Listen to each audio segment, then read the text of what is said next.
पुण्यतिथी, त्यानंतर ज्येष्ठ साहित्यिक, समाजसुधारक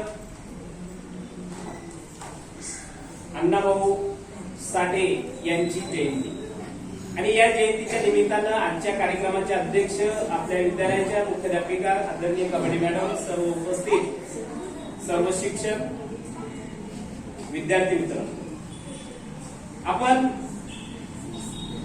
फार वर्षापासून या जयंत्या पुण्यतिथ्या आपल्या शाळेमध्ये आपण चालू करत आलेलो आहे.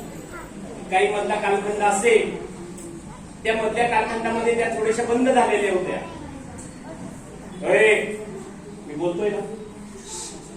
आपण या नवीन शैक्षणिक वर्षापासून अशाच अनेक प्रकारच्या छोट्या छोट्या बालसभा घेणार आहोत.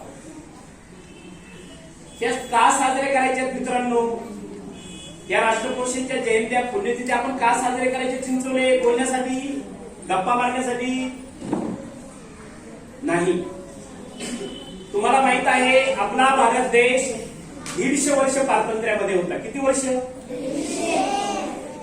इंग्रजांनी आपल्यावरती 150 वर्ष राज्य केलं.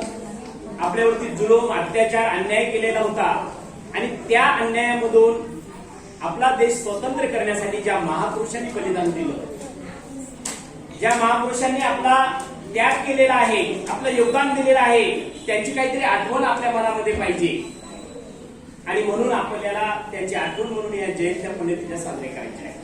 जर त्यांनी त्यावेळेला हे बलिदान दिलं नसतं चिंचवले, तर आजही आपण पारतंत्र्यामध्ये असतो.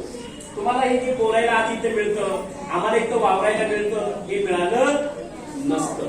आणि म्हणून या राष्ट्रपुरुषांचा आपण आभार मानले पाहिजे की त्यांनी आपल्या घरावरती तुळशीपत्र ठेवलं, त्यांनी हसत हसत फासावरती गेले, परंतु ते मागे हटले नाही. अशातीलच एक राष्ट्रपुरुष जे जहालमतवादी होते, लोकमान्य बाळ गंगाधर टिळक. त्यांच्या वडिलांचं नाव तुम्हाला माहित आहे, पार्वती. त्यांचा जन्म कुठे झाला रे? रत्नागिरी, चिखली. किती साली झाला?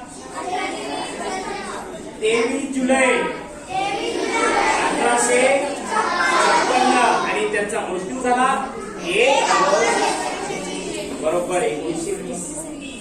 ज्या वेळेला त्यांचा मृत्यू झाला ती 1 ऑगस्ट आज पुण्यतिथी म्हणून आपण आपल्या विद्यालयात साजरी करत आहोत. निश्चित अनेक विद्यार्थ्यांनी यामध्ये टिळकांबद्दल भाषणे केलेली आहेत. त्यांच्या जीवनपटावरती विशेष फोकस आपण टाकलेला आहे. त्यांनी केलेले कार्य या ठिकाणी विशद केलेलं आहे. सर्व विद्यार्थ्यांना मी मनपूर्वक धन्यवाद देतो. या पुढील काळात असेच आपल्या या विद्यालयात जयंत्या पुण्यतिथ्या साजऱ्या करू, तेव्हा याच्यापेक्षा आपण जास्त तयारी करायची. लक्षात आलं? त्याच्यानंतर दुसरे आपले जे काही राष्ट्रपुरुष आहेत त्या डिस्प्लेवरती दिसत आहेत. लोकशाहीर अण्णाभाऊ साठे यांचा जन्म महाराष्ट्रामध्ये सांगली जिल्हा आणि सांगली जिल्ह्यामध्ये वाळवा तालुका आणि वाळवा तालुक्यामध्ये वाटेगाव हे त्यांचं गाव आहे. कोणतं? वाटेगाव. त्यांचा आज जन्म झालेला होता त्यावेळेला 1 ऑगस्टला. असे ते लोकशाहीर अण्णाभाऊ साठे यांनी सुद्धा काय केलेलं होतं? गरीब, होतकरू, दलित, जे काही मागास आहेत, जे काही शिक्षणाच्या प्रवाहापासून बाहेर आहेत, त्यांच्यासाठी विशेष कार्य केले. म्हणजे लोक चळवळीचं काम अण्णाभाऊ साठे यांनी केलेलं होतं बा. ते फक्त 1.5 दिवस शाळेत गेलेले होते. तुम्हाला माहिती अण्णाभाऊ साठे फक्त 1.5 दिवस शाळेत गेलेले होते. 1.5 दिवस पहा. जो माणूस 1.5 दिवस शाळेत जातो त्यांनी 51 कादंबऱ्या लिहिल्या, त्यांनी पोवाडे रचले, त्यांनी लोकगीतं लिहिली. पहा शिक्षण किती होतं त्याचं? अण्णाभाऊंचं शिक्षण किती दिवसाचं? अरे आपण 12 वर्ष म्हणजे एक तप शाळेत येतो तरी अजून काही मुलांना लिहिता वाचते. जे आपण महाराष्ट्र गीत परिपाठामध्ये म्हणतो नाही का, जय जय महाराष्ट्र म्हणतो ना, ते महाराष्ट्र गीत सुद्धा अण्णाभाऊ साठे यांनी लिहिलेलं आहे. शिवाजी महाराजांचा पहिला पोवाडा बाबा रशियामध्ये त्यांनी सादर केला. कोणत्या देशामध्ये? म्हणजे स्वतःहून त्यांनी पहा किती स्वतःहून त्यांच्यामध्ये किती प्रगल्भता होती आणि त्या त्यांच्या प्रगल्भतेच्या तत्वज्ञानाच्या जोरावरती त्यानं अण्णाभाऊ साठे यांनी काय केलेलं होतं की शिखर चढलेले होते. मग आपण सुद्धा या राष्ट्रपुरुषांबद्दल त्यांच्या काही गुणांबद्दल काय केलं पाहिजे, त्यांचा आदर्श आपण घेतला पाहिजे आणि निश्चित तुम्ही त्यांच्यासारखे मोठे झाले पाहिजे.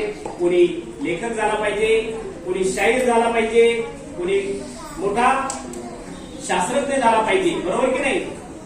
म्हणून आपण काय करायचं आहे, या थोर पुरुषांचा आदर्श आपल्या डोळ्यासमोर ठेवायचा आहे. या निमित्तानं मला संयोजकांनी बोलण्याची जी संधी दिली मी त्यांचं या ठिकाणी आभार मानतो. माझे 2 शब्द संपवतो. तुम्हाला पुनश्च पुढील कार्यक्रमासाठी शुभेच्छा देतो आणि आजच्या कार्यक्रमाचे अध्यक्ष आपल्या विद्यालयाच्या मुख्याध्यापिका